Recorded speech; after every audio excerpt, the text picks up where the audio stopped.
Hello and welcome back to the Common Colt Podcast, a Colts podcast with real takes and no clickbait. And as you guys know, on Friday evening, the Carolina Panthers traded with the Chicago Bears to obtain the first overall pick in the NFL draft. And head coach Frank Reich finds a way to let Colts fans down at least one more time. Go figure.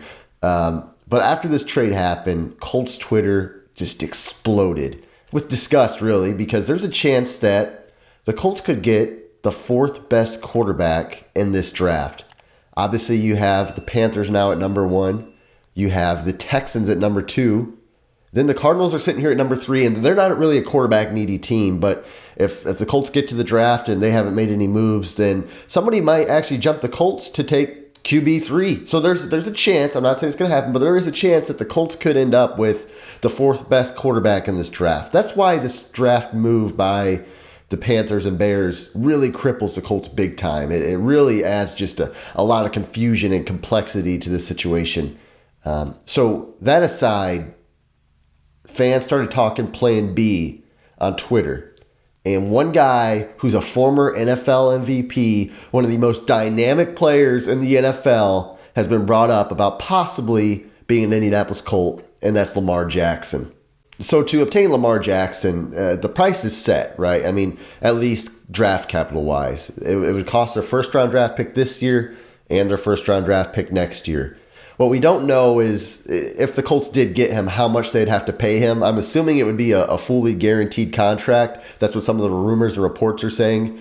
And now I'm going to take a step back and say that there's really two perspectives from this. There's what I think the Colts will do and what I would like the Colts to do. And for me, I don't see the Colts trading for Lamar Jackson or sending him that big of a contract because Chris Ballard is a guy who's kind of got a stingy history on moves. I know his biggest move ever was trading a first-round pick for DeForest Buckner.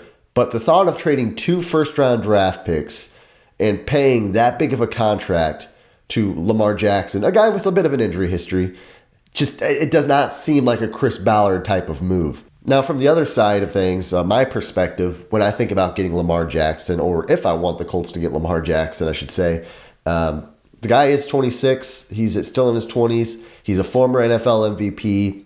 He's a talented player. He's won a lot of games with the Ravens. But I don't think it's the right move. I just don't. Thinking about the assets we'd have to give up, 2 first-round draft picks, and a big contract on top of that to kind of capstrap our team, I don't think he's good enough, while talented, to elevate our roster to become a championship level roster. And I think that's a move you make when you're Super Bowl ready roster-wise. And I think the Colts were better than what their record said they were. Obviously, a lot of that falls on coaching and what we had at quarterback last year. But still, we have questions on the O-line. We got questions at receiver. We got questions at pass rush. So when I look at this roster, I don't think they're a Lamar Jackson away or even a Lamar Jackson a one offseason away from competing for a championship. So that, given it's going to take some time to build this roster back up, I think you're just better off going with a rookie because that guy can grow as your roster grows. This offseason has become incredibly interesting for the Colts as they're stuck at number 4 for now. Yesterday, we kind of gave a doomsday reaction, like the sky is falling, and I still think it's really bad that the Colts didn't trade up to number 1, but I think it's going to be interesting what's going to happen down there in Indy in those offices with Ballard and Steichen and Irsay. How are they going to decide and navigate through this mess now? Who's the quarterback they're going to get? We're going to find out at some point. Let me know what you guys think. Make sure to comment, subscribe, and until next time, thanks for watching the Common Colt Podcast.